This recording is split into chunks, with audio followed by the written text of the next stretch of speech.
Video game spin-off, the idea of a company taking their franchise, generally thinking a lower budget thing as a side thing, and deciding, why don't we do experiment? Why don't we give it to another developer, see what they can do? What if we decided to do more intimate game mechanics that we couldn't do for the main series?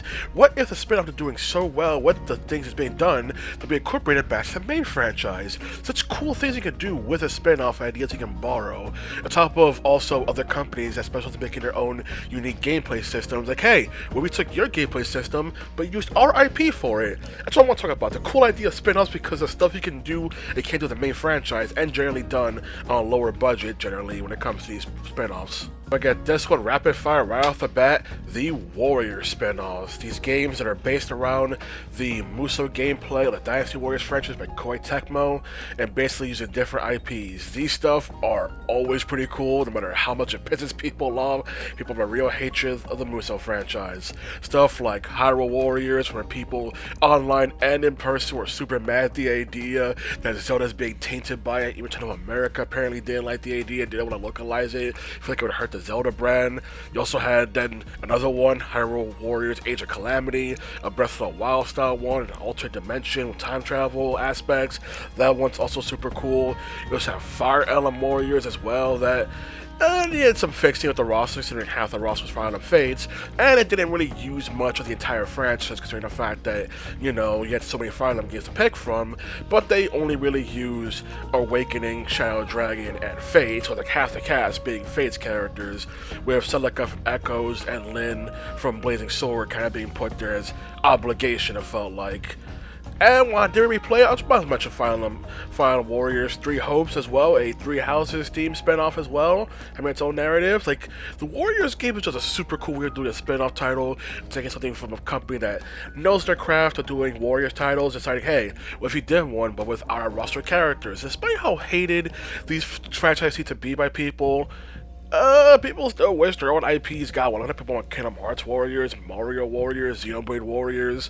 So clearly there's still a huge market for this kind of thing. I think that's super cool. Persona 5 Strikers / Persona 5 Scramble, the Phantom Strikers. I remember when this thing got revealed, people thought it was a Musou game, we didn't see much gameplay of it, and it turned out to be an action RPG. But man, people were pissed off when this game was announced, especially since it had the codename P5S, which people thought meant for Persona 5 on Switch. Which, you're a fool if you thought that. Kind of people, even in person, thinking that's what it meant, and were acting as if this game was like the biggest disappointment, only for it to be the best Persona 5 game to be made. My entire video of Persona 5 Strikers is my favorite Persona 5 game.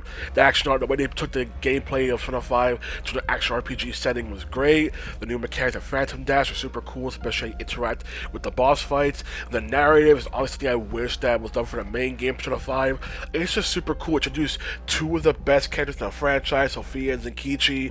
Just a super cool spin-off that was done that I just really like it, and people tend to still to this day kind of talk down of it, especially trying to be like, oh, it's just a spin-off, or oh, it's not, it's just a rip-off sort of 5, or a copycat because, oh, some deadly sins and all that. Shut up. It's a super cool spin-off. I think it's better than the main game it even started from. Really cool game. I'm glad it got made. Now, can they actually make an actual Persona Warriors this time? Picking up more quite typical goodness, Stranger of Paradise Final Fantasy Origin. Another game that people don't give a chance, especially since its first trailer with the chaos. But it's actually a great level to the franchise, with levels from the game being levels from other Final Fantasy titles, even directly telling you which ones they're from, and also picking more less than obvious choices for them. Even to comedic effect of the Final Fantasy V level complains about how they have a world full of crystals they can research, but no, they instead picked the level unrelated to the crystals. Like, that is super fun is way to have it. And people try to see it's a comedy game, and it's not a comedy game. It's the fact that Jack is so serious on his mission of fighting chaos that people think, oh, it's a self-aware parody. No, it's just the fact that he's dead serious. You guys just think he's being funny with his dead seriousness, but no, he's straightforward from the get-go. Once our aspects people complain about. But for the gameplay, taking their Neo gameplay, trying to make more Final Fantasy, combined with the job class, so you can switch between jobs on the fly as well, which also works because the soul gauge you use for pairing with the soul guard needs to recover, but you can switch to other job in order to use that job's meter, the soul guard. So you need to carefully swap between them. You just have perfect blocking ability. It's just super we can do. You can also combine to an extent some aspect with our jobs, like some skills, specials you combine as well to do stuff. Like also it's not super crazy customization, but still super cool stuff you can come up with. And they can also make broken builds that just allow you to annihilate everything or become goddamn immortal. Stay out of the flame, unless you want to get cooked! Let's find another way around.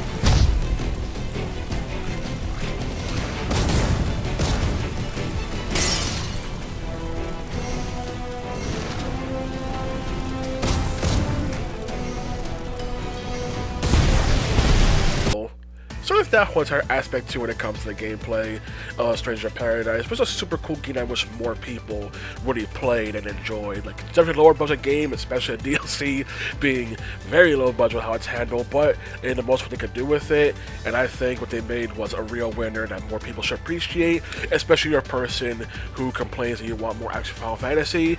You literally got a cool action Final Fantasy game here by Koei Tecmo. Like, you have something here for you, really enjoy, have fun. World of Final Fantasy revealed right before Final Fantasy VII Remake, and I swear if someone compares the two designs to fuck goes again, I'm gonna slap someone. World of Final Fantasy game that bring back the ATB system, which I don't think had been done in mainline Final Fantasy since like Final Fantasy 12. Even then, you mostly use a gamut system with that. But freaking, it's such a cool game. The stacking mechanic, you're able to get freaking monsters and stack up stacks in order to increase your stats, or combine the skills you have, such as combining 3 fires with Raga, for example, or skills they have, so going to make a giant menu. You also have special items you can also equip to the main characters of Ray and Lawn to also give them their own spells and abilities as well, on top of the ones the monsters already had. Like what I really liked using was to give Lawn Auto Phoenix, so every time Rain went down, he would just immediately revive her and entire stack immediately. So stuff like that is real cool. Or the fact that because the monsters are the things they're mainly using in the game, you can also then use freaking the Final Fantasy characters as being the summons, these being the champions, your champion medals, that have their own fun animation to interrupt the monsters in order for this wacky cutscene, which is super cool and fun. It's also kind of why I don't like the Sephiroth champion medal, which is a pre-order bonus, because it's basically just one big fancy CG trailer as a thing. Like, he doesn't really interrupt the enemies or Rain and Lawn at all with a summon.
That ought to do it. That's just super lame. You also had the Sora summon that was temporary because limited time, because Disney's very strict how they handle their IPs. So that was also a super cool thing, only for the OG PS4 version. The Xbox Switch and PC version never got Sora as a summon. It's just super cool what they're able to do on top of just taking aspects from the entire franchise, having fun with it, while telling their own entire story. It's just a super cool mechanic with the stacking combined with ATB and stuff like that. You know, the fact that wobbles, make sure you don't wobble off, or the fact that it references to other Square's IPs like Xenogears. Is this a Cogna? Because I don't think they're supposed to put it in this game. Whoa! Don't say another word! This thing is right where it's supposed to be! Sorry? Rain just stopped a world much bigger than this one from imploding. Dude, really? So Einhander, like, so much stuff they did with this game that generally just goes unnoticed because it got announced right before the Story Remake, and it came out 1 month before Final Fantasy 15. It was going to come out afterwards, but the 15 got delayed one last time to come out a month after World of Final Fantasy. And hey, the DLC does include Noctis and a fishing minigame as well. So like, they did remember, hey, with the DLC, we can just add Noctis in now. Stuff like that. It's just a super cool game that wish more people got into, especially for this lower budget game that still has full voice acting despite the lower budget and smaller scope. And I still want a sequel to this because this should be its own sequel and on a kind of like a cliffhanger moment, trying to tease you for something that comes next. And I really want that. Square Enix, come on, greenlight the sequel. Talking of Black Knight, I know many people don't like this game, but I do. I enjoy Stalking the Black Knight. Y'all can freaking come get me. But nah, I enjoy Stalking the Black Knight. I enjoy the gameplay. Enjoy the story-mission gameplay. Yes, it's very simple. It's a Wiimote, just shaking the Wiimote. But there are stuff you can do with a better gameplay. I really love how the perfect timing of Soul Surge can be done, even on fights you wouldn't even expect it, because there's no real prompt for Soul Surge regularly in those fights. But you can still do it. You know the rhythm of it. You also have bonus boss fights, like freaking Star Lancelot Returns. I wish more boss fights got a super boss variant like Star Lancelot Returns, but what are you gonna do? And almost people focus on the game's narrative, since that's generally the best part of the game, the story it tells. But it's just a super cool game. The OST is such a banger as well. But I just enjoy this game. And the fact that years later found a morality system in it. But I know there's still nothing in this game that can really be incorporated back to the main franchise because it's so different. They try to want to be its own spin-off series or storybook series, which stopped after this entry entirely. But it's something I wish could have been done more the storybook series, especially with, you know, such a creative way of like being like, hey, what if Sonic different storybooks, and I have fun, just having fun with the idea. It's kind of a multiplayer mode that we got to play once, and it was certainly a multiplayer mode. But I prefer more the running aspect. I know it's games on rails, but I just find that the games are just fun and enjoyable. I just wish they did more cool spin-off stuff with Sonic. Take more race-style stuff. I know they're doing a new Sonic Racing game. I hope it's more like Sonic Racing, also Transform, but I kind of want them to be more experimental with the way they do Sonic spin-offs. I know nowadays companies don't want to experiment with spin-offs. I'm going with something I enjoyed, something that wasn't very good. Sonic Chronicles: The Dark Brotherhood, made by BioWare, which, I feel that's some weird thing where people tend to say that they played it when they first played as younger, they enjoyed it, but they realized, oh, this game kind of actually sucks. Although, I feel like some things are exaggerated, like people's complaints about the skill system, and why is the OP skill not have any room for error? Because it's overpowered, and if it had no room for error, then you blatantly be able to just do whatever you wanted and break the game in half, kind of thing. But it's just the fact that this game it's more the cool people more now enjoy the concept of, oh, a Sonic RPG series, especially nowadays where there's many developers that could get to do an RPG Sonic game, whether it be freaking, they got Go Studios.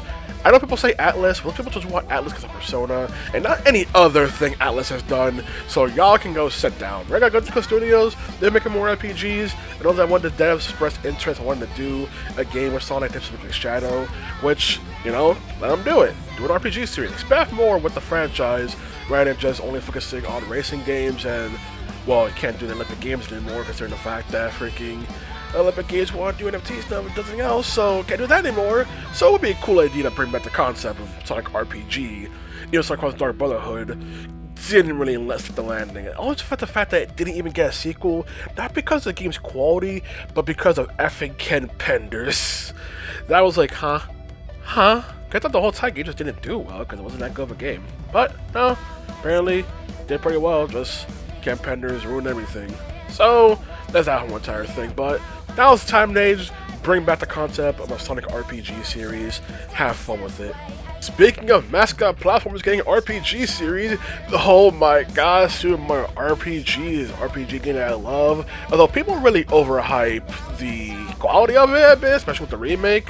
But some RPG just going, hey, Nintendo doesn't do RPGs, so let's have Squaresoft do a Mario RPG game, and even an RPG game specifically in the style of Mario, where a good chunk of the game that you're doing is still platforming despite being an RPG series, which is just super cool, incorporating, so keeping what makes Mario, Mario, and it doesn't feel as jarring to minigames, the minigames generally revolve around platforming.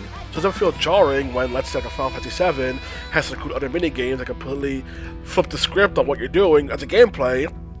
But here, it's more fitting because it's what you've been doing. Although there is that one moment that feels very obscure to be like, hey, there's a thing about platforming, Joker Mario.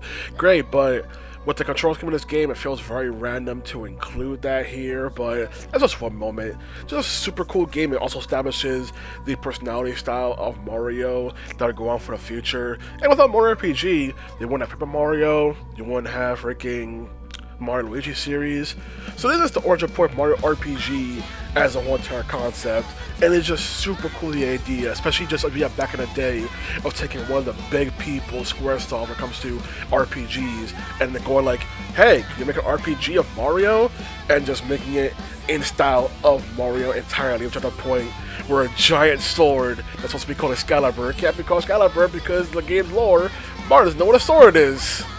That's such a fun way to make fun of spin-offs. Such a cool way. I'm glad I got brought back for the Switch. Another RPG spin-off, Tokyo Mirage Session Sharp FE.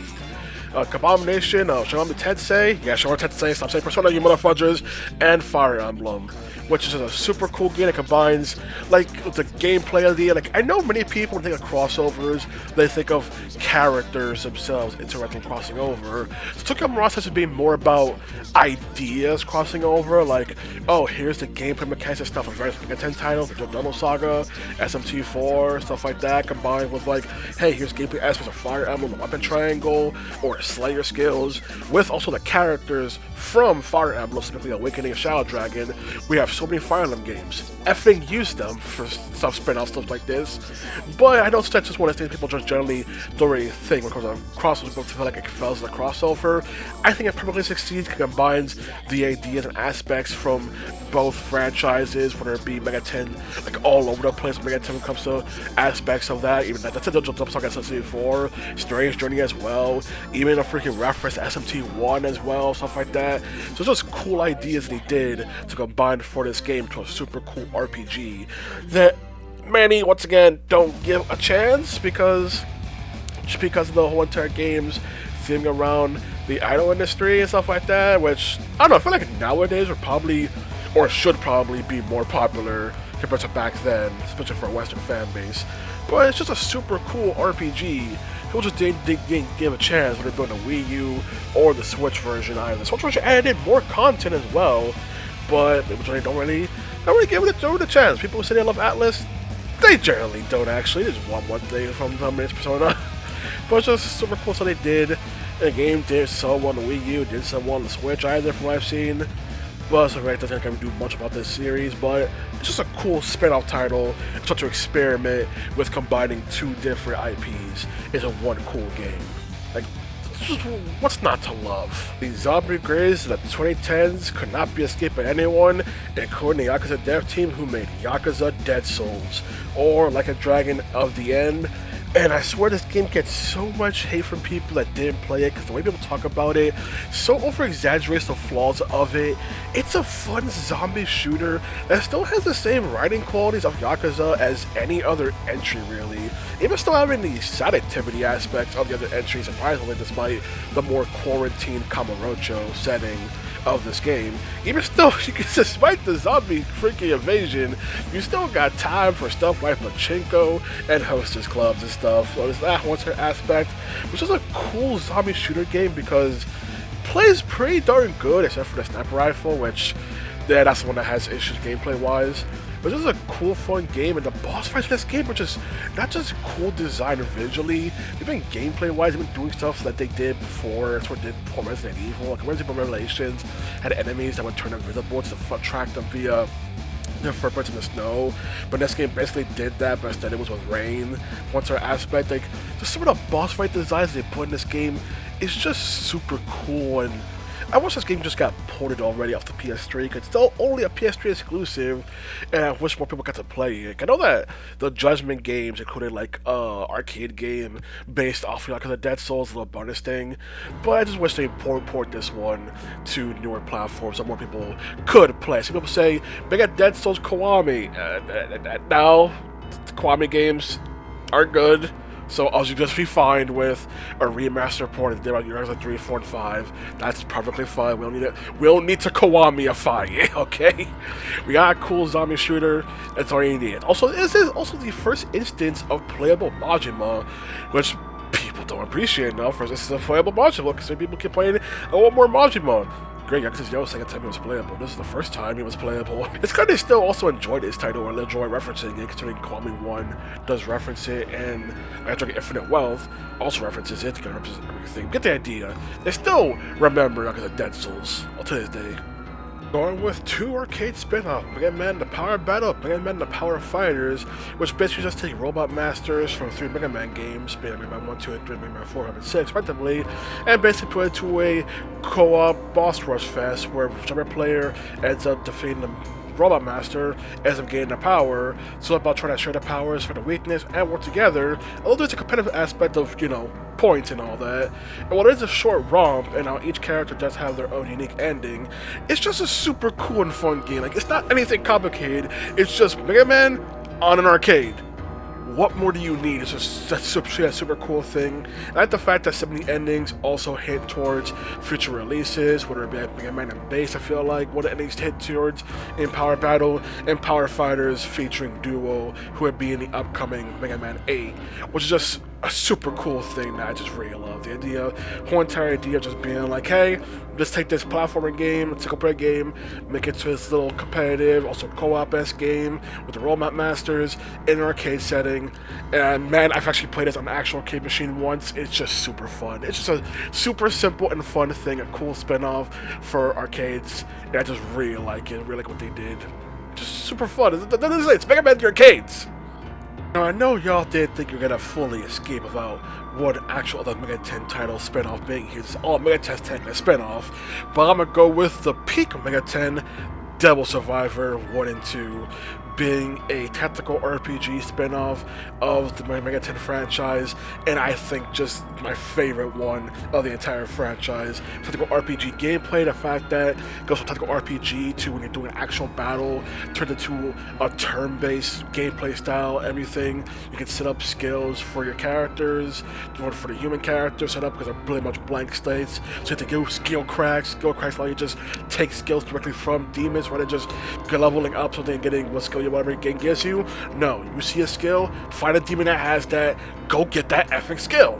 Go take it for yourself. It's a super cool system on top of a whole entire demon fusion aspect of the Mega 10 games to just make more demons and fusions. Oh, there are limitations at first and what limits you can do for a fusion, but as the game goes on, they start to release limitations. So you can't just make busted demons right off the get-go from, like, let's say, other Mega 10 franchises as well. But it's just super cool thing. Especially Devil Survivor 1, mostly because how there's way more variation in the narrative depending on your choices you make. Like, those number 2 caps the variations you can have in the story per playthrough. The Star 1, there's so many different variations of events that can happen based on what you do or what you didn't do. Have optional boss fights with people you didn't expect, stuff like that about Double Survivor. That's just super cool. And this game wasn't even made by Atlas themselves. It's made by CareerSoft, who then got absorbed by Atlas and then absorbed to Sega proper later. But technically this wasn't fully developed by Atlas, above another company, and I just love saying the best Mega 10 game wasn't even fully developed by Atlas, but it's just super cool game. I just freaking love Double Survivor. Wish they did more with the series. We could just port them somewhere or anywhere else other than just the 3DS that's now defunct. It's just super cool. And yeah, Devil Survivor, of course, gonna be mentioned. I mentioned Megaten, and I mentioned Persona 5 Strikers way earlier, but as a more Megaten style, gotta of course put freaking Devil Survivor here. Infamous Festival of Blood, taking a superhero / supervillain game and making a vampire-themed spin-off. It's such a crazy idea. That's why I love spin-offs. You can just do some big, doesn't have to be canon story just like this. It's just a unique, cool thing that even if it strays completely from the original concept of Infamous, I just love the idea, and the gameplay is super cool with the vampire powers. It's just super fun, especially the ability of flight, especially when you max out your blood meter. It's just super cool, and I just not only love this spin-off, but just the fact that they're able to do something this crazy with the Infamous series, and never did anything else again. I remember this baffled people when it first got announced, but honestly, I think it's great, and I wish more games just strayed super far like this one. It's just so cool. So those are the games that they go with for this video, talking about being with spin-offs, just like, hey, we'll have a different company handle an IP, or when we just took an IP and just did it in a completely different style, so it was a different, within an IP, like, you know, the Warriors franchise, which is a whole genre in itself, basically, kind of one entire thing. Just the fact that spin-offs is just cool things we could do when companies are given more freedom with a project, but also aren't given the same level of risky budget as like a mainline title. So it's like, okay, this isn't gonna hugely affect the franchise. Like, I know that as a franchise is, people generally think about the spin-offs as being part of the whole entire franchise. Look at Resident Evil. Resident Evil has so many spin-offs, people generally think of only the numbered entries for the whole entire series. That's what draws people in more. So the spin-offs can do more creative stuff and be like, hey, this is a cool idea, and we can do this for a later title in the mainline kind of thing. So it's one of those cool things about spin-offs that I just realize even if spin-offs get more overlooked because they don't have the big budget and stuff on a mainline title in the franchise, but spin-offs are able to do their own creative things and expand on the franchise with the whole entire thing. I just really wish more people play more spin-offs. Play more spin-offs for your franchise. You'll find something cool. Maybe you'll find something interesting, you know? So I just want to mention that. And the rest of this video will be ones that my friend picked out. Hopefully it won't be as long as the commercials and trailers video. I'm trying to keep this one shorter, hopefully. So just talk about spin-off titles that he enjoyed specifically. Try to focus more on that. Alrighty then. Good day. For free for me when I had Dead Space 2 on the PS3, and like, you know, it was new to me because I was like, wait, where's Isaac? Is this not part of Isaac's story? But I mean, I enjoyed it regardless. I played it and I really did have fun with it. So I like it. This is Cooper. We're already at the site. Where the hell are you guys? Do you feel like it being a rail shooter in any way, something that couldn't be done with like a regular Dead Space game? Like, the way being a rail shooter enhances it in any way, shape, or form. It was different. If it enhances it, I mean, like, not quite, because like I like the way that Dead Space is played, and I don't have any problems with Extraction's gameplay. Like, it didn't bother me, but I do prefer Dead Space's gameplay over Extraction. Is there anything great about this Extraction you think could not be done in the main games? Well, the fact that you're with a bunch of human companions, unlike main Dead Space where it's like you only have one or maybe two rarely at a time, but usually they're only there with you for a few seconds and then they go off screen elsewhere. So that's the one plus I'll give Extraction, is that you have companions with you constantly.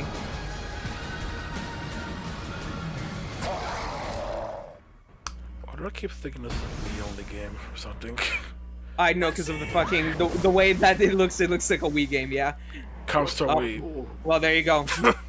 You said PS3, like PS3, that was a Wii game. There was one on PS3. Is this not for the PS3? I think Extraction now was on multiple platforms, no? Because I know I played one on the PS3.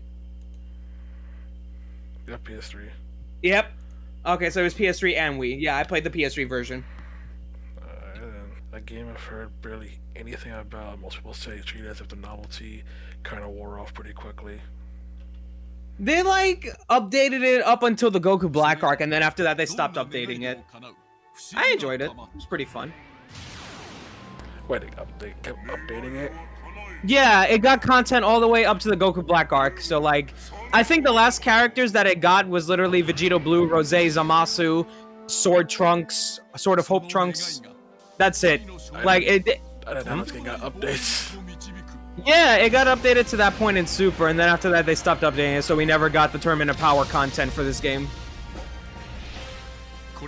Now, how is this main mechanic idea fusing though for the spin-off? Like it does. How do you think it does? Oh, I like the fusing mechanic. You know, it's a little goofy when you put different gendered characters though, because like say like even though like for example when I had a predominantly female team and like a few males in there, the fusion would still be male. And I'm like, huh? But then if I do the inverse, where it's predominantly male and a few females, suddenly the females fusion. But it was fun. I like the little story they did there. And, you know, characters seeing other characters, you know, like Pan interacting with Z and Super characters. Cool, you know, what ifs. This game has more critic character variety than Xenoverse. When even got aliens, plural, and off-worlders. Oh yeah, they had a fuck ton. Oh yeah, Kid Goku, I forgot he had like a cool dialogue with Bardock and shit. That was pretty cool. Also, just for a Japanese voice for Goku, but this game, oh, Japanese trailer, okay. What's like, was the game not dubbed? Like, oh, Japanese trailer just was. It wasn't dubbed. It wasn't dubbed, no. Strange for a Dragon Ball product. It's not the first. I expect that from One Piece. Yeah, I know. Usually the Dragon Ball stuff is always dubbed, but I noticed some of the DS games or 3DS games weren't really dubbed. Also, there's up to 5 people fusions. Yeah, you could do 5 people fusions. Yeah. I know jack all about this game. I just assumed it was just 2 people fusions. You could do the original method, or you could do up to 5 fusions, which 5 people, which is that was what I was mentioning. How it's like when I had predominantly females and a few males, then it would be weird, because like it's never consistent. So I'm like, okay, make up your mind, fusion. What do you want to be? No, is it just fusion dance? It's Hepatara. Fuck, I don't recall. It's been too long. I think they had both. Well, technically there are 3 variants in here because of that little arm bracelet thing. So I guess it was both, all 3 fusion, Patara, and the armband wrist thing, magic. That's the kind of spin-off do you think they could possibly do again in the future? Oh yeah, I'm sure. I would like to see it. I mean, like I don't think it was much fan popularity, hence why the game kind of died out quickly. But I would like to see it. I'm down for it. I don't mind. It died out quickly. It probably got more and more updates. Oh, I mean, like, up to the Goku Black arc, and then after that, like, what happened to this Tournament of Power? Like, they didn't bring that in. Yeah, I thought that the 3DS was dead by that point. I have no idea. It's been ages since I played this, so my memory's inaccurate. At least 2016, the following year, the Switch comes out. No, not the following year, like, in a few months, actually, the Switch comes out. Alright, so I guess this was, like, near the end of the DS's life cycle, 3DS. It was at the end of the 3DS life cycle, basically. Ah. Oh, never mind. What you gotta say about Saints Row God of Hell? I also got words to say about God of Hell. I played this game. You know, I enjoyed it. I had fun with it. Once upon a time, I remember in this a game faraway land, pissed people off to there have lived it a back for man its existence. So exceptional that the divine hosts People of feeling heaven like it and hell were went forced to too far in a take ridiculous nature. The Saints Row 4 already did a that. man dangerous Yeah, enough to like- bring Satan to his knees, but selfless enough to make God himself. God, his what a knight. fucking series, man. Went from fucking street gangsters to, like, running an entire country, and then fucking president and aliens, Mass Effect, The Matrix, and now heaven and hell.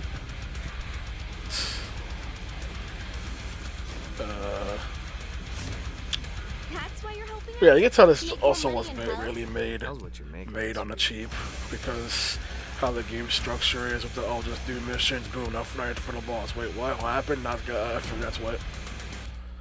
Yeah, what didn't we read that this was supposed to be like content in like or DLC in 4, and then they like made it its own separate game? I don't remember that. Maybe. I might be confusing it with the Dominatrix, Yeah, but I thought yeah, it's a Dominatrix supposed to be DLC for 3, then got turned into its own full game. oh, never mind, I fucked it up. Yeah, that one is supposed to be that one. I know people will despise it. I don't know. I find God of Hell is an enjoyable spin-off title. Mr. Gat. I enjoyed it. Defiant to the end. Yeah, just the fact that you can feel the the low budget of it. Since most of the appeal came from just the humor of the characters, pretty much. Yeah. Because otherwise, yeah, the select activities weren't that good. The main missions were eh. And they gave you 5 different endings when the game first came on PC. It was broken. Like, you would go into a final mission and you have a 50-50 chance of the game just glitching out and just not loading the final mission. Oof. And then when it does load in, it wouldn't play the opening cutscene, the final mission. It just skips straight to the boss fight. Wow. So the way I did before I got patched for that. It's also one of my top videos watching the channel for some reason. I don't know if some people really watch God of Hell footage apparently. But hey, at least you gotta finally kill Dex. Yep, even though at that time that meant nothing to me because I didn't know about the early games. Also meant nothing to the fans considering it was done as cheaply as possible. Ugh. Got no words for Metroid Prime, so you gotta take it away. Well, you know, a pinball game on the DS, you know, me enjoyed it, and you know, I still enjoy it to this day. It's, you know, goofy. It's literally just, aspects, it's essentially Prime 1, snippets from Prime 1, but, you know, pinball format. You know, the final boss being Metroid Prime itself. So how does it incorporate the Metroid aspects? I mean, you can see right there, like, you know, there's times where you go on that platform and you actually, like, are Samus shooting before you go back to a Morpho phase. Power-ups, you know, the little Metroids, they fly in here and there. All the thingamajigs. Yeah. There's all the Metroid aspects it basically adds in. I suppose. I mean, really, like, I don't really, like... I just enjoy it to, like, idly enjoy, you know? I don't really, like... I don't think deeply about it. It's cool.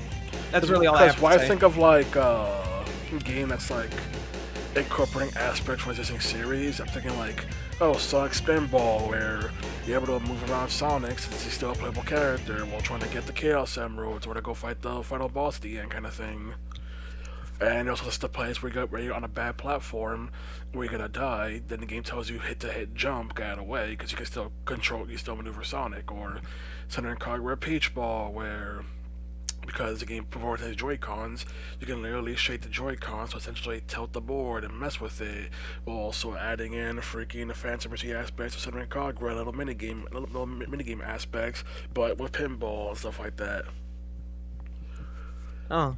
But it seems like, from what you're saying, for Metroid's Prime Pinball, it's like, oh, there are segments where you essentially play an entirely different game. Yeah, I mean, kinda. It's kind of like, not a revamped, what's the word I'm looking for? It's like, an alternate Prime 1, basically. Let's say it like that, an alternate Prime 1. Because, like, for Sonic Spinball, the levels can go up and up and up because you were exploring to find the Chaos Emeralds, for example. Which also makes the game a pain in the ass. No, there's a set goal here. Like, you keep going through different areas from Prime, like the Ice region, Lava region, all that, up until you literally fight Metroid Prime, and that's where the game ends. How many boards does it have? Boards? Yes, like how many different layout stages? Ah, fuck, it's been years. Let me see. There's Magmore Caverns, that's the lava stage, that's one. Feinana Drifts, that's the ice area. Talon 4, that's the nature rainy forest area, that's 3. The Phazon Mines where you fight the Metroid Prime, that's 4. I think the Pirate Cave is there, so that might be 5. It's already way more than Center Cog, right? And I want to say there's a 6th one, but I can't recall. So there might be 5, 6 boards then.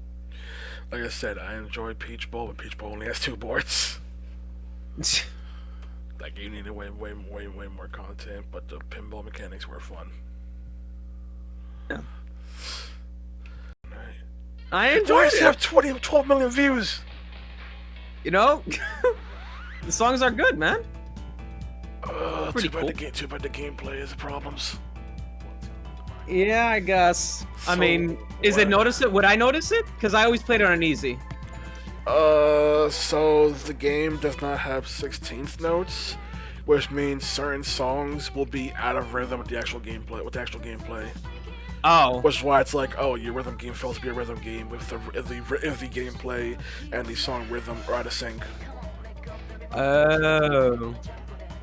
Whereas like it's like a bigger problem. Where it's like I need to after that. Oh shit! I never noticed. So what exactly appeals to you? Persona 4 dancing all night. The music. I love the music. Anything pretty else? cool. No, it's literally just the fucking music. Anything else? No. You could have just bought the OST. Hell no, man. I like playing it. Yes, I fucking suck hardcore at music rhythm games, but I fucking enjoyed it. You know, it's with a cast I like. I like the series, you know, I like the music. So, yeah. A cast you like. Okay, how do you feel the story mode? Yeah, I never finished it. Oh my freaking! You could have just bought the OST. You could have just bought the OST. Listen, man, what you remember when I fucking bought 3 and 5, it came with the code for 4, and you were like, you better hope that shit works. And I got lucky and it worked, okay? So I got 4 by pure fucking chance. You could have just bought the OST. You could just bought the OST. Oh my god. You could just bought the OST. Yeah. This one also can't talk about. Let's go to appreciate your love of Arkham Origins. How do you know what a spinoff is?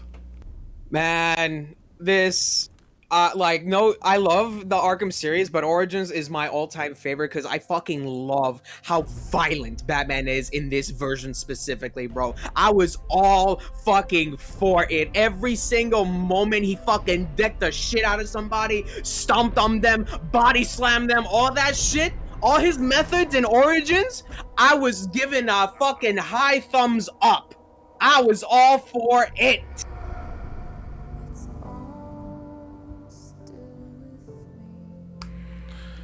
I can still speak on when Arkham Origins was new, and I remember people complained that it basically used too much from Arkham City. That the gadgets just felt like reskins. It's like how Gad of Hell, the powers are blatantly reskins from Saints Row 4. People feel like that, but also about the gadgets. Yes. Where the glue bomb is just a freeze bomb, for example. With the big original thing for Arkham Origins being the electric gauntlets thing. Yeah. So that's a lot of complaints. Playing it, I mean, I literally hadn't played an Arkham game in years. Played Arkham Origins, went to the freaking combat mode and got a freaking 100 hit combo with a basic Batman on hard mode and went, this is how similar this game is. The fact that I can just remember being like, yup, I'm facing nothing new here. I know people mostly love this game for how it represents Bane. I feel like that's pretty much the only villain to really get like a big, good spotlight, you know, until the Joker hijacks the plot. Yeah. And that's suddenly that's about Joker, and now we're suddenly talking about One More Day stuff for some reason. They're freaking One Bad Day, whatever. Never know Red Hood, yeah, go to do the Red Hood origin story for some reason. Yeah. So there's that. But generally, yeah, also find that in multiplayer mode. That's I'm pretty sure it's the fuck nowadays. Unless you do fan servers. I remember people really like the online mode. Oh. You know, with the online mode. No, I know. I'm just saying, damn. Yeah. That was like really liked. Although it's weird how the online mode has both Batman and Robin, yet still this is way before Robin. Yeah, that's true. But you know that Bane's like really liked the final boss sucks. Final boss sucks, and I'm gonna go against the grain here. Deathstroke fight sucks. Copperhead fight sucks. Is there any boss fight in this game I like? It's not. Yes, not. And also when it came out, the PC port was completely broken. Same with Arkham Knight originally. Of course. So there was that too. I guess talk about what you like about Godzilla Domination. I thought I said Domination for a second. That would have been a badass title. But yeah, you know, it's Godzilla, man. You know, I was into Godzilla at a very early age. So I was like, hey, a Godzilla game. And I like wrecking shit there. I like how you can destroy the cities and stuff. It felt, you know, at the time, kid me thought this was like the pinnacle of gaming, because like the fact that I can actually destroy cities, it looked cool. And I like that you can play as the different monsters here and stuff. Yeah, you know, Ghidorah, Rodan, Mothra, Mechagodzilla. I especially like playing as the fucking drill guy. They just said put his name and I already forgot it. The drill motherfucker. I like playing as him because like his shit was so cheap, bro. Like whenever I had to do battles, I just played as the drill guy because I could stun lock them to Kingdom Come with his drills. He was so cheap and easy to use. But I enjoyed the game. It was pretty cool. I like the story of it too. If I has a story, I guess because the story relates to being a spin-off material, so existing Godzilla. Do you incorporate it well? Did this game incorporate the Godzilla stuff well? I feel it did. I really did feel it did. Yeah, fighting the final. I think the final boss was a giant Mecha King Ghidorah, if I'm not mistaken. It's been years. I mean, you could just like skim ahead and see if that's true. But I really enjoyed it. So what kind of game is this? What kind of game is this? Gotta know what the gameplay's even like. Well, you're about to see it. It's like, I guess, shall we say 2D? You're about to see it. Oh, it's like it's a fighting game. It's like it's like a Sonic Battle. It's like a 3D arena fighting game. Yeah. Wow. Like it's a coward immediately ran. Yeah, bro. Because this was your video games we peaked at video games. Destroying Yes! 2D buildings. Yes, bro. Yes. Kidding me thought this was the pinnacle, bro. I was so amazed by it. Cause recently I've been watching a streamer who, to them, they thought Final Fantasy VII would be the pinnacle of games. So I'm like, to them, Final Fantasy VII benchmark in 3D technology for the 3D technology for video games. You. The Godzilla crush the buildings. Yup. It feels like the most elementary school thought process. I'm like, it's beautiful. Yeah, It's beautiful. I think this game came out 2003, if I'm not mistaken. So yeah, that's, you know, you're probably correct in that statement. Like she wears a coat but still shows off her midriff. Someone on the devs team must really like their. Oh, you can have teams? Oh yeah, you could have team battles. You could. I think it goes up to 3v3. Damn. Alright then. The game that I only know of thanks to one YouTube video. So talk about your what if scenario boost saga that's apparently very similar to the actual boost saga anyway, but get defeat the point. Yeah, you know, I felt this improved from the first one, because we had one before this, just Shin Budokai, which, I mean, I didn't mind, but Another Road felt like way better in my opinion than the first one. And I did like the story. It's like, you know, like, yeah, the Boost Saga, but with future... Oh, fuck, I dropped something. But with future Trunks and, like, future Gohan's involved in shit. And it's cool, I like it. You know, you get to see the dialogues and stuff like that. I like seeing the interaction between all the different characters and stuff. Yeah, and Super Saiyan 4 Goku. He's a selectable thing in here, because I don't think he was in the previous game. And, oh man, I remember falling for the biggest bait in the early days of, like, looking for guides and shit. I remember somebody was saying, oh yeah, Super Saiyan 4 Vegeta is also playable in this game. You gotta, like, press this and then that to unlock him. And I fucking did everything I could, and I could never unlock him. I'm like, hello? Where can I get Super Saiyan 4 Vegeta? He's not in the fucking game. It's just Goku. But anyway, besides that, I enjoyed the story mode a lot. What was cool was, how you can make a team out of literally anybody. Like, if you wanted to have villains on your team, so be it. So my team always consisted of Super Saiyan 4 Goku, Broly, and Android 18. And I would always go around and, like, we can defeat the NPCs from, like, shooting the city. And the best part is like we stay on it, not only restoring the city's health, but restoring our health as well. And the enemies can also interrupt your shit. So like if you're in the middle of a battle and an enemy flies in, they can interrupt said battle. You'll be kicked out of the current battle you were in and go into that new battle. Exactly with the health that you had. You don't get no health recharge, nothing. Oh man, but it was cool. I liked it.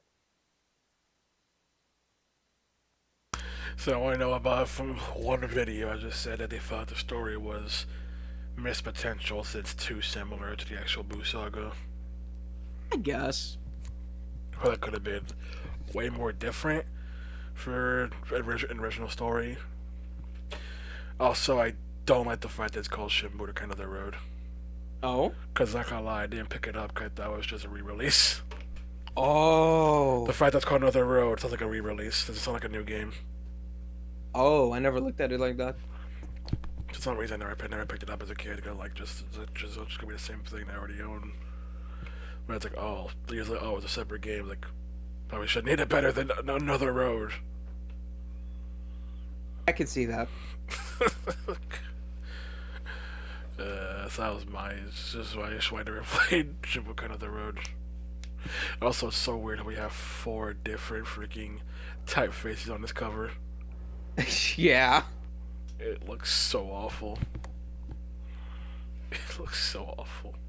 So what do you want to say about Spider-Man Shattered Dimension? You know, I enjoyed it.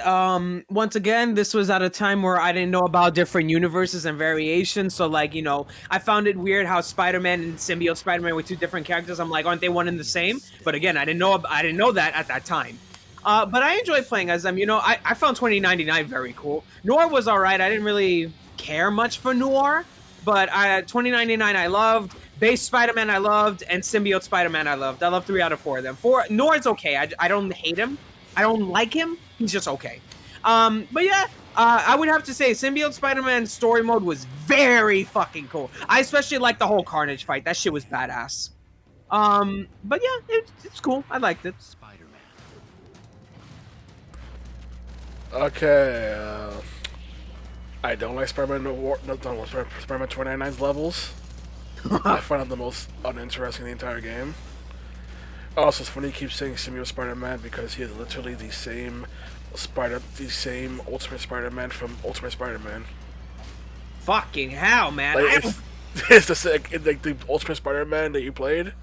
Yeah. That's the same Spider-Man from that game. Shit. They even got, but they made when we played the the console version. They even got back to the same voice actors. Oh, okay. So that's probably why I didn't notice. Yeah, that's also why he mentions about having a black suit again. Ah. Because he's the version of Ultimate Spider-Man. Okay. But yeah, also you're the reason we had the bat embargo. What does that mean? Because you were like, I didn't know the concept of a diverse character. Me, this is why we had a bat embargo. The bat embargo was an embargo where only certain pieces of Batman media were allowed to use certain Batman characters because WB believed that children would be too confused by there being multiple versions of the same characters running around. Oh. So it is, for example, the reason why Justice League Unlimited could no longer use a Joker because, sorry, live-action Batman is involving the Joker, so you can't use him. Are you serious? Stuff like that. Stuff like that. Like certain characters were off limits, or some other different thing used it. The show was live action or freaking no, it was a live action. It was freaking the Batman on WB had the Joker, so Justice League Unlimited had to stop mentioning the Joker entirely. And despite there being this big organization of the villains, the Joker is not part of it anymore. He's in the first season, Justice League, but on Unlimited. For example. Or where it's like how in the Batman, they introduced Batgirl before Robin. Now, do you know why? Because Robin was used. Used in what? The Adventures of Batman and Robin? Nope. What? Teen Titans. Ah, fuck!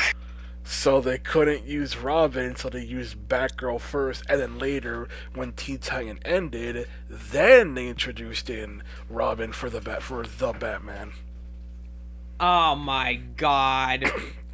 I think it was around the time of like Dark Knight Rises or the Dark Knight, whatever. Around that time where they started doing the Bat embargo, but it meant that they couldn't use certain characters for certain different media products. Someone else already used it.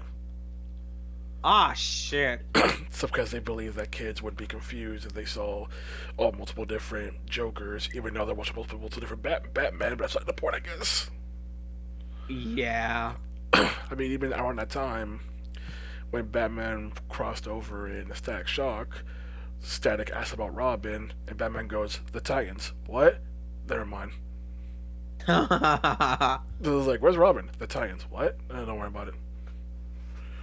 And it's like, because they can't use Robin anymore.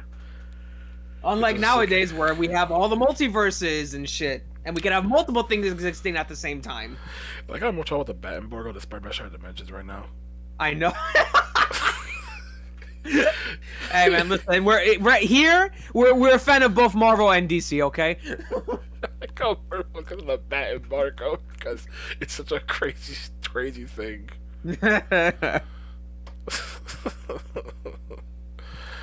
Also because of the Bat embargo, it also meant that that to be parody with like some like certain voice actors. I think I know that for apparently, despite there being a Batman game coming out based off of the original Batman and Robin, they didn't use the Robin VA from the show and instead used the same VA from Teen Titans, even though it's different. Even though it's a different character.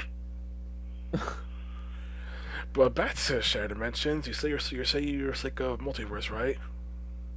Yeah. This is literally what started the multiverse trend. Oh wow. It was Secret Wars for the Spider-Man animated series, which dealt with multiple Spider-Men. That then was a thing that existed, but then it's like, hey, let's make this cool video game of multiple Spider-Men, where Spider-Man Noir was like the most brand new Spider-Man at the time. Then, one of the co-writers of this game, Dan Slott, then went, hey, a multi-dimensional thing is really cool. So then he made the comic, they made the Spider-Verse comic, and then that turned into the whole thing of the whole Spider-Verse multiverse thing, and then that got popularized to where now into the multiverse. Yep. So, while it technically started with Shared Dimensions, because that was the big one, technically it dates back to Secret Wars in the Spider-Man animated series. Wow. But yes, this is literally it. Even the fact that you ever see Across Spider-Verse? Yeah. You know the music sting for Miguel? Yeah. That audio is literally sampled from this game. Wow. It is literally part of some of his levels. When someone pointed out in a video, my brain exploded. That freaking music sting is from this game.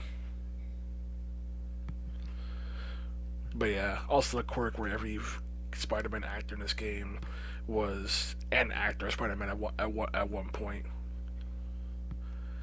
Was the most confusing one for people being Neil Patrick Harris, since he was the most recent Spider-Man VA, but also the most obscure because for the freaking MTV show Spider-Man no one knows about, no one talks about. And there's freaking 1960 Spider-Man VA for Spider-Man 2099, which some people feel just doesn't fit. This doesn't fit Miguel's character at all. Like, he's way too upbeat and everything, and Miguel, the comic, is not like that. I spent so much goddamn time talking about Spider-Man history. About DC history. Let's see what you got. So, I was new to the mech games at the time, and like, granted, I'm not a big mech fan, like, you know, a certain individual we both know is. But this made my childhood. I enjoyed it. I liked it, you know. Pretty cool for the DS. I thought it did pretty well. I will note that the trailer differs from the release because the touchscreen does not look like that in the final game. But, you know, I enjoy playing as the different mechs, the powers, especially like some mechs. When you collect like when you max out all your certain powers, you can do like a fucking what I like to call like a gigantic meteorite combination. And oh my god, does that overheats your machine? But if you time it correctly, you can one-shot whatever you're fighting, and it is so fucking amazing. And also, they use big vocabulary. You know, Kidman didn't understand such big vocabulary. Like, I remember in the final fight, you fight this guy named Dante, and then he's like, "Oh, Alice, you're laborious to master, gouge to aim." And I'm like, what does that mean? What are you saying? But, you know, I enjoyed it. Nonetheless, I fucking enjoyed it. I liked its story. I liked its gameplay. Peak DS game for me in my childhood. Okay, I know the textures and all that are rather basic and simple, but like for a DS game having, I'm assuming, relatively big size locales for a 3D game, damn, interesting. Yeah. But I don't think I know anything about MechWarrior. Yeah, neither did I at the time. Like, I only saw this. I thought the cover was cool. I was like, let me play it, and I enjoyed it. And that was before I knew about the rest of it, so it was cool. What the? Ah, yes. Peggy the video 18. game I've only seen a playthrough of. Yep, by I owned it on... Yogi- by Sorry, Yogi go ahead. Slayer. Never heard anything about him. Yeah, Yeah. you gotta talk about it. So you actually played it. Yeah, I did. I owned it on the 360 and I played it, yeah. You know, it's different because, you know, I started out with the show, obviously, and the only Walking Dead game that was present in this early point was Telltale's The Walking Dead. So, you know, to see one that was based off the show, I thought to myself, oh man, this is cool. But little did I know it was only with Daryl's POV, and Rick is nowhere to be mentioned. It's only Daryl and his brother Merle. So yeah, it's first person, you know, it's rough. It's really rough and, you know, repetitive. Gets a little boring. You know, it's rough for us Walking Dead fans out here that, you know, to get a good Walking Dead game that's not Telltale. But, it's okay. I finished it, I beat it. It's okay. What's it look like I'm doing? I'm saving the damn... You sound so beaten. It could have been better. You know, I will give it a plus for the fact that, you know, you actually got the voice actors for Daryl, the actors, I should say, not the voice actors. You actually got the actors for Daryl and Merle to, you know, voice themselves, so that's a plus. But, you know, it's okay. Until you met you talking about The Walking Dead, I thought I just forgot his name. What the fuck is the main character's name of this game again? Daryl. Yeah, I literally thought he was the main character of The Walking Dead. Yeah, you know, I can see that. I can fucking see that. Because everything literally says, oh, Daryl, Norman Reedus, Daryl, Norman Reedus. You're like, Rick. I'm like, who the fuck is Rick? You're like, he's the main character. Oh. Yeah. First I come in being like, wait, Lee's not the main character of Walking Dead? Then it's like, wait, Daryl's the main character of Walking Dead? Who the hell is the main character? Rick Grimes. Ain't no one talking about this bitch. You were over here like, who? Pretty much. Yeah, literally like, who? Huh? Cause everyone said Daryl. I say, oh, Norman Reedus, Daryl, Norman Reedus, Walking Dead, Norman Reedus. Yep, because, you know, it's apparently difficult to do a fucking Walking Dead game based off the show. I mean, I think that's typical. How about Walking Dead game actually based on a fucking comic? Very true. That's right. Very fucking true. That's the real struggle.